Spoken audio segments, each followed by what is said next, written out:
some really hard things in life and understand how ugly this world can be, it's hard for them be all of the things all at once. If I'm with my brothers, I don't have to do all the things and be all the things. Whatever potential threat is happening in that space. And that's just a physical altercation. That's not even talking about all of the other things that are going on. How many men have been through combat like you have that's part of their program? You have to do that. That's part of how you protect and provide.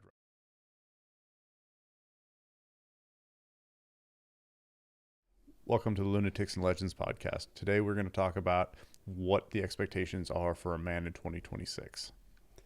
So the other night, I went to go support a friend of mine at an art installation that she had in downtown. And my girlfriend was talking to her, and they were kind of talking about how her life has been living with me as like a stay-at-home girlfriend. And just kind of the way that I behave when I'm out in public, and then kind of the way that I'm still watching over the house. And she had said, you know, it's so refreshing to be with a man where I don't have to feel stress when we're out in public. I don't have to feel stress when we're at home. I know if there's a bump in the night, Eddie's got it handled. And my friend ended up looking at me with sympathy and just responded like, you really never get a time to not be anxious, do you? And it kind of hit me like, that is true. Like realistically, my only time where I don't feel anxious or I'm not on guard or I'm not, you know, in the yellow, if you will, is when I'm with my brothers. And I think that's something to like take a look at and examine, is the concept of brotherhood with men. And like, if you're on guard when you're around your tribe, your brothers, then perhaps there's something there to look at. But like the true feelings that I get, the energy that's there between myself and my brothers when we're all hanging out is completely different energy. And I do have a sense of being able to relax because there's not the threat there that's normally there when I'm just out and about, right? And I understand I have a bit of hypervigilance comparative to the average person. And there's people that just walk around oblivious to everything that's going on.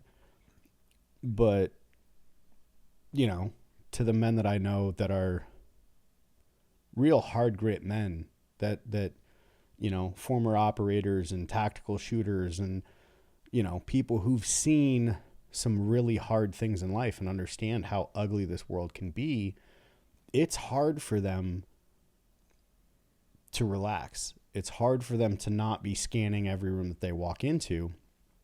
And so I do think that I end up having a different energy when I'm with the boys, right? And it's the energy that I feel a lot of times when we have men in the studio where we're just cutting up, like when we had Chris Haynes on and we're just in here cracking jokes and having a good time, or like the energy between you and I making jokes before we hit record and, you know, just having a good time.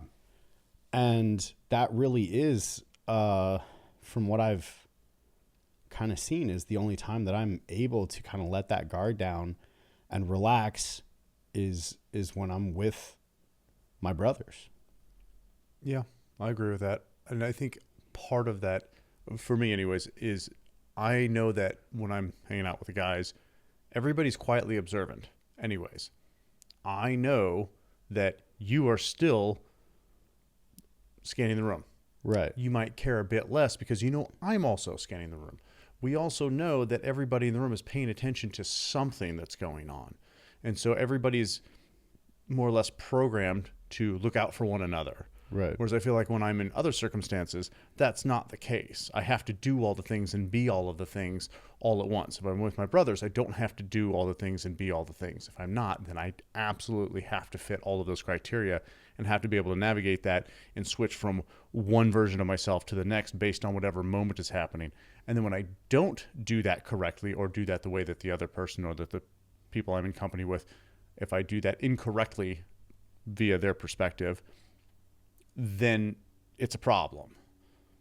Have I ever discussed that story of the Mexican restaurant where we were hanging out having lunch and that guy was being super rude to the gal there on the podcast? I'm not sure on the podcast. No, it's a good story. You want to go? Sure. So my girlfriend and Brandon and I are having lunch together at this little Mexican restaurant. A homeless guy comes in. He's asking everybody for money. And I had like a larger bill on me, like a 20 or something like that. And I didn't want to give the dude $20. And I was like, no, thank you. And he was super polite and he walked away. And he goes up to the girl at the counter and he asks if he can get some food. And she was super polite. She goes, yeah, let me make you some food. So I was like, you know what? I'm going to go give her the $20. That was amazing of her to do that. And right as that happens, this older man walks in and he goes up to the counter and he's yelling at her because something stupid. Like she gave him 4 burritos when he asked for 5 or something like that. And Something was wrong with a burrito. Right. And he's yelling at this poor girl who's probably like 19 years old. Yeah, 19 or 20. Right. Just leaning over the counter, pointing at her, yelling. And Brandon sees I'm about to lose it, and he looks at me, he just goes, so are you going to go say something or am I? And I was like, yeah, I was on my way. So I get up and I walk over there and I hand the gal the $20 and I go, hey, for being such a great person, I just wanted you to have this. I think that's really fantastic of what you do. Despite even if there are people in this world that want to be assholes to young women for no fucking reason, now it's time for you to go away. And he starts popping off and we make fun of it. However, I go, I told you to scram, which is hilarious to me because I'm reaching him on his elderly level with that language. However, he shortly then thereafter left. But in that moment, there were quite a few different things that I observed. And one of them being is that Brandon has been in some stuff because of the place that he positioned himself in case things were to go the wrong way. And, as we've mentioned before, I am 5'4". Brandon is 6'4". There is a massive difference of intimidation by most people. And I walked up, started talking to the guy, and Brandon positioned himself in the perfect spot where if this guy were to pull a weapon out, Brandon has it handled already, and we don't have to worry about it. But being the person that I am with the training that I have, and fancy myself a bit of a tactician myself, seeing him be able to maneuver that situation and place himself in the right position, I was like, this is fantastic. What a person to have in your corner. And as weird as it may sound, there's been a different sense of, I'm not going to say respect because I already respected you immensely prior to that, but there's a different understanding about your capabilities that I appreciate. And it is very much like, oh, someone that I hang out with that knows a thing or two about situations, and it calms the anxiety of being out and about and staying vigilant and stuff. I still remain super vigilant. However, if I'm at 95% instead of 100% and you're at 95%, then, we're doing better than I am at 100% by myself. Yeah, I think maybe you nailed it there with around the context of situational awareness. Right. That even if I'm not at 100%, the two of us together are significantly at greater odds or in greater amount. It's a force multiplier. Yes, thank you. Force multiplier. And that allows me to calm down a little bit. Right. I don't have to be quite so on edge. Whereas if I'm out with the girls, I have to figure out how am I going to manage this on my own while there's 3 of them around me, and then whatever potential threat is happening in that space. And that's just a physical altercation. That's not even talking about all of the other things that are going on that men generally have to navigate these days, like, being providers, being gentle, and then also being protectors. Like all of these different things start to come into play. It's like, okay, when do men have permission to just unplug? And it's in my experience that it's virtually not really at all. Now, some men choose to unplug and just play video games, and that's fine. Maybe they've done their due diligence for the day. I don't know. For me, I don't have that. That I don't believe I have that space in my life right now where I can just simply unplug and go away until it's time to go to sleep. Right. And living vicariously through a video game or a character of a representation of who I would be online, like that's not appealing to me. To me, even if I'm playing that game, I'm also still thinking about the 1,000 other things that I'm juggling. And I think kind of the point to what I was getting at with all of that is that like it's when I'm with fellow men, my brothers, men that I trust, men that I can let the guard down, remove the mask, and just be raw and myself, is when I'm not running at a high level of anxiety, is when that's safe. Mm-hmm. And that's really safety in numbers, mm-hmm. right? I kind of discussed that with Mel a little bit. We didn't go too deep into that, but the concept of like the different energies that you give between men and women, right? And there's a different energy that I give towards a man that I don't know, or a man that I don't like, or a man that I don't trust, or even trust yet, comparative to tried and true proven brethren. My tribe is when I can relax. My birthday, when we're out on a ranch way out in the middle of nowhere every year, that's when I'm able to relax a little bit. Where if something happens, it's happening in a wild capacity, because why would it happen out there? That's when I'm calm. And I think that those two things are important to realize, is that you do have to take time for yourself at least once, twice a year. Like, get out into the woods, put your feet in the grass, chill out, unwind, relax, be yourself. And even if you have to go by yourself, then do that. But also make time for hanging out with your brothers. Make time to relax, be able to kill the ego, not stress about what's going on, not stress about all of the things you have happening in life. Don't feel that threat for at least an hour, a week, once a week, twice a week. But do it. Take care of yourself. We need that as men. We don't get that other places. Why do you think men don't feel that way with their partners? Because it's my judgment that we should be able to feel that way with our partners. Our partners should be supportive in those roles. That our partners should have situational awareness. I shouldn't have to feel like I'm alone in, being the protectionist out in public, right?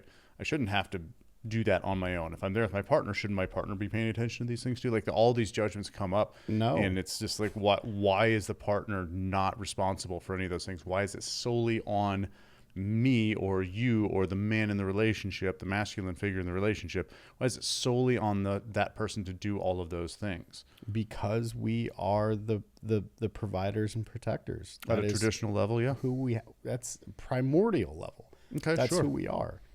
And so we have to be able to as well provide the concept of safety when we're out in public. We have to provide the concept of safety when we're at home. This is my cave.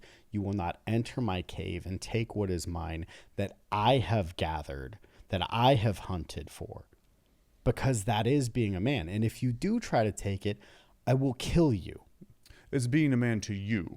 That's sure. Your description, sure. Yeah. And I'm not disagreeing with you about that description. I'm just starting to think about this in the context of like what society as a whole, what do we think of that today? This particular time in history. I do things that most men don't do. I've been with my girlfriend for over a year. You do a lot of things very traditional. And she has yet to touch a door handle in front of me. I won't allow it. I open the door when she gets in the truck. I open the door when her daughter gets in the truck. I open the door when we go into a restaurant. Now, where some people might disagree with me is I walk in first and hold the door for her because I'm assessing the room as soon as I walk in. However, this is all matter of tactician, right? Sure. I have already scanned the outside area, and I know that there is, for the most part, safety there. And so I walk a little bit into the room and I hold the door open for her, and I'm scanning the room as she walks in, and I'm scanning the exit as she's walking in, because I'm watching every angle. She knows that she can remain calm. And not to give away her life, but she suffers from a lot of anxiety. And so her ability to cut loose and feel comfortable, like the way that I was saying that men do when they're with their brothers, means the world to her. And so, yeah, for me, I do need to be able to answer any threat that comes my way when we're out or at home.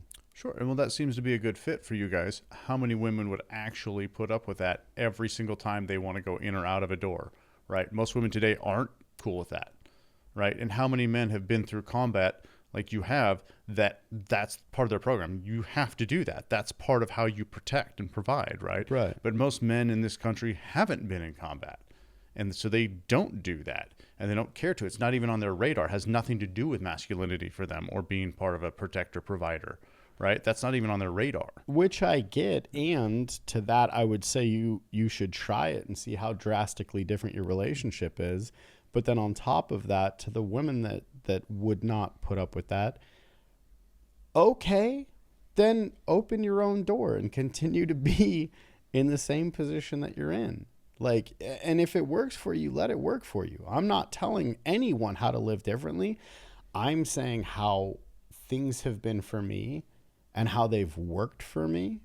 And believe me, as you know, I will discuss the things that don't work for me either. Oh, sure. Yeah. But to the men, I would say, try it and see what happens. To the women, I'd say, try it and see what happens. If they're even capable of allowing a man to take on the role in that situation, because I understand a lot of women have a lot of programs around that. I'm an independent woman. Okay. And so is my girlfriend. My girlfriend's an absolute monster if she needs to be. And she absolutely loves it when she doesn't have to touch a door or worry about a threat assessment walking into a room, because she lived too long of her life in that constant threat. She likes to be able to breathe now. Would you behave that same way if she had been in combat and was perfectly capable of assessing situations and clearing them herself? Brother, that's what I'm saying, is she's been in combat, just not in Iraq like I was. And I'm talking about that. Being in Iraq? Yeah, being in actual war combat. I'm not saying she hasn't been in combat. We're talking about two different, the context is different. It's two different combats. Sure. Right? Because you were in combat and you were taught how to be tactical and how to do all these things. She was not. I gained much more tactical training outside of the military than I ever did inside. However, you're evading the question. Saying. Yes, I'm not evading. I'm just getting clarity. However, yeah. Would I like to? I guess what I'm attempting to do is make sure that we're clear that I don't think every woman wants or expects that. That fits for your scenario. But I mean, I've definitely met women, there's no way that they would put up with that. And they're in perfectly happy relationships, great relationships, people that they've been with for decades, right? So for me to say that every woman would want that, I feel like that I want to just be very careful with that space rather than assuming that everybody wants what you're talking about. To that, right? I respond, run it back, because I never once said that every person wants that. Fair. You never said that. You are implying heavily that that is a better choice for everyone. I'm implying that they should see what it's like. I'm sure you've probably heard people talking about peptides. It piqued your interest, you looked into it, but you don't know what source to trust. A lot of this stuff is coming out of China. If you're looking for a good quality peptide that's made in the United States, go to helixpure.com.